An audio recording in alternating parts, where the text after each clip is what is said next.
Good morning, all of you. Let us start the class. In the last class, we studied law of demand to understand the relationship between the price of the product and the demand for the product. Professor Arthur Marshall have rightly defined the law of demand. Other things being constant, the demand increases with the fall in price and diminishes with the rise in price. That is the inverse relationship between the price and the demand.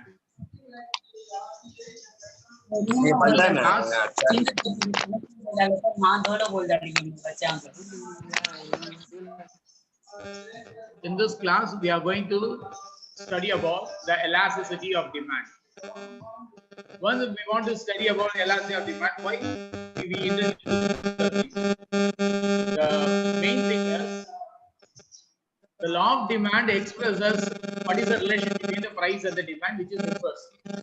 But this particular law of demand have a lot of limitation. Why? Because here the price is considered as a independent variable and demand is considered as a dependent variable, but it is not true always. So most of the people have criticized that the law of demand is not the right thing. So second major problem of law of demand, it shows only the direction. When demand increases with the fall in price and diminishes with the rise in price. So it shows only the direction. How much demand is changed due to how much change in price we have. The quantum is missing. The unrealistic assumption, other things being equal. That was the more, because we are considering only these two factors. Definitely, more than the price, there are many other factors that influence the demand. The income of the individual, substitutes, complementary goods, all these things definitely influence the demand. So in order to overcome all these shortcomings, Professor Arthur Marshall have introduced a new concept called elasticity of demand. This elasticity of demand also given by Professor Alfred Marshall. He defined in this way. 1 minute, some of you are joining. Let me admit those people. In order to overcome the limitation of law of demand, elasticity of demand was introduced by Professor Alfred Marshall.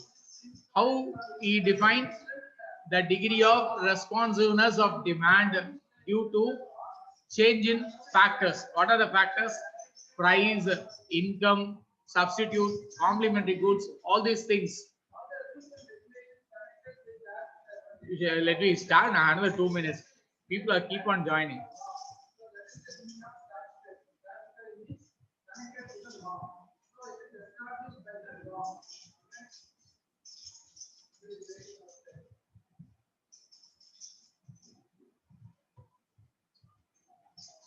So according to law of demand, according to Alfred Marshall, the elasticity of demand can be defined as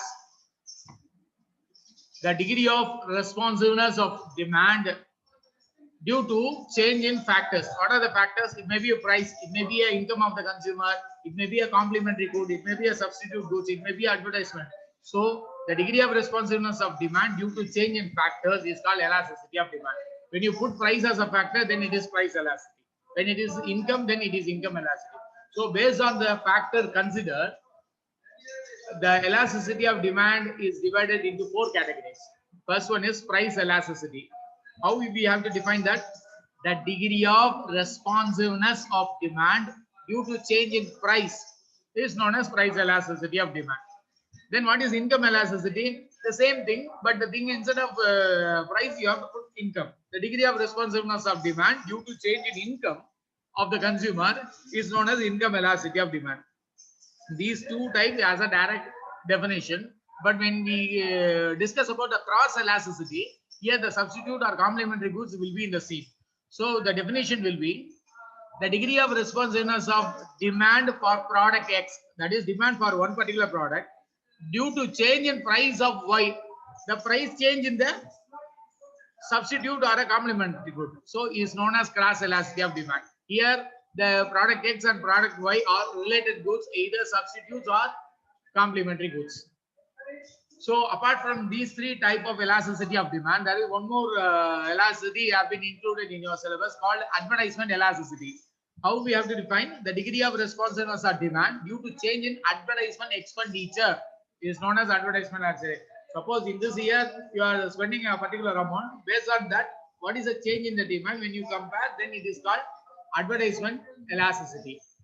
So today let us start with the price elasticity. Already there will be a section B question, explain the concept price elasticity of demand. There you should write an introductory part, that is, in order to overcome the law of demand shortcomings, Professor Arthur Marshall have expressed a new concept called elasticity of demand. There are various types: price, income, cross, advertisement. Then go to the definition part.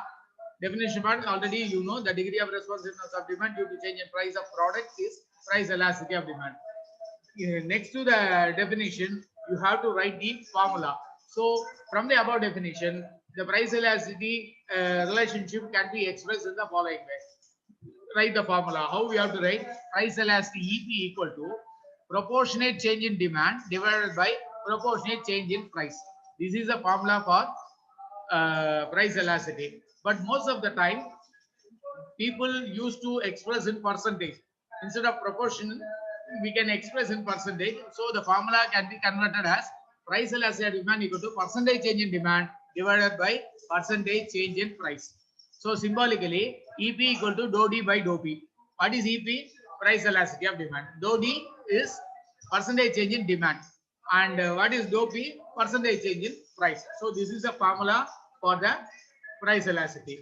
Now, based on the value, we can classify the price elasticity into 5 categories. We will see one by one.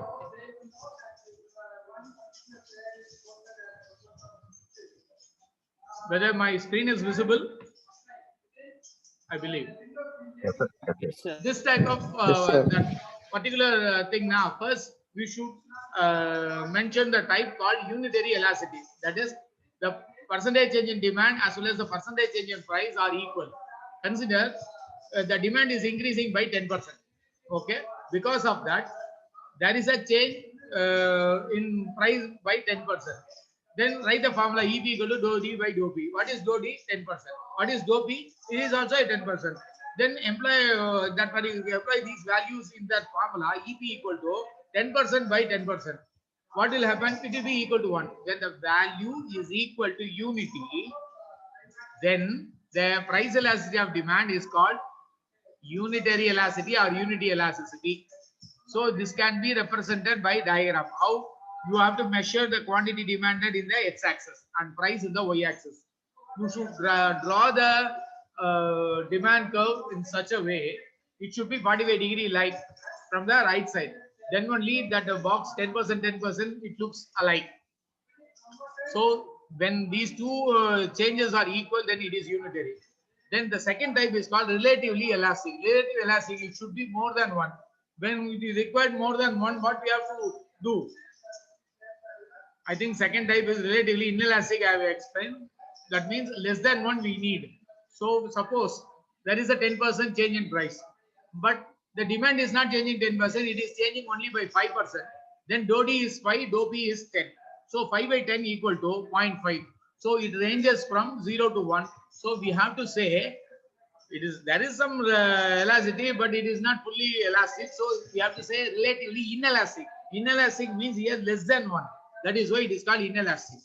So suppose it is greater than 1, then what do you have to say? We have to say relatively elastic. How it is possible? There is a change of 5% change in price, but the demand is changing not 5%, more than 5%. That is 10%. So dou D is 10%, dou P is 5%. So EP equal to 10 by 5, which is equal to 2. That is greater than 1. Greater than unity means we have to say it is elastic, but relatively elastic because it is more than 1. So how we have to draw the diagram? It should be a little bit steeper. Then only in the x-axis there will be 5%. Then the y-axis there will be 10%. So you have to draw in such a way the demand curve little bit narrow. In this, based on this, if you draw, then it is relatively elastic. I will, for your sake, I'll repeat again. When percentage of change and percentage of change in price and percentage of change in demand are equal, then it is called unitary elasticity. When price change is more and demand change is less, then it is called relatively inelastic.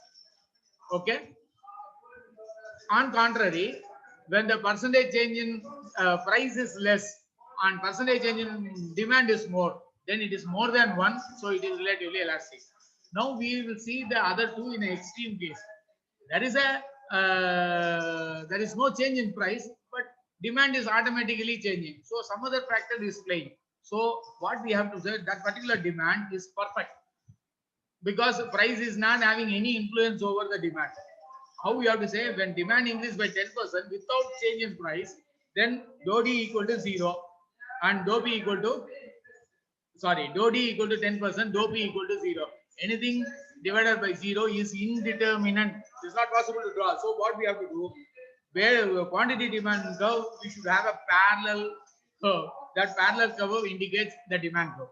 So perfectly elastic means we should draw the demand curve in such a way it should be parallel to the quantity demanded. Why it is happening? The demand is automatically changing and no change in the price. There is no relation between the price and the demand, but income or economic status or any other fluctuation in the market. Because of that, the demand is changing. So here, this particular demand is called perfectly elastic. You give the reverse the other way. There is a change in price, but the demand is keep on maintaining the same percentage. There is no change in price. So whatever dou D will be 0, dou P is 10%. So 0 divided by 10 is 0 only. So in this case, the demand curve will be vertical axis. That is, it should be parallel to the price axis. The quantity demand is not changing, even though there is a change in price. This kind of demand, we used to call it as perfectly inelastic because it is equal to 0. So I'm just summarizing these 5 types of price elasticity. When both proportionate change in demand and proportionate change in price are equal, then EP equal to 1, it is called unity elasticity. The demand is less, price is more, then it will range between 0 to 1, so it is relatively inelastic. Similarly, when demand is more and price is less, the rate of change is less, definitely here the value of elasticity will be greater than 1 because numerator value is having higher value, denominator value is less, so it will be more than 1. So we have to say relatively elastic. The other two extreme cases are no change in price means perfectly elastic. No change in demand means perfectly inelastic. So these are the 5 types of elasticity of demand. So once we know these types, we can calculate that particular price elasticity in different way. These are the 5 methods that we are using: analytical method, percentage method, graphical method, mathematical method, and total outlay method. So these 5 methods we can use. Analytical means we are using the proportion of how much change in demand, how much change, we have to take the ratio and then we have to say. Instead of proportion, if you take the percentage, what we done now is a percentage method. Third one, graphical method. Graphic means you have to draw the change in demand and the change in price in the graph, and we can find out this is the elasticity. Even we display the diagrammatically. The other 2 method is mathematical method, that is called arc method. We will have one case study in this particular thing. With this, I'm winding up the class. If you have any doubt, you can ask me.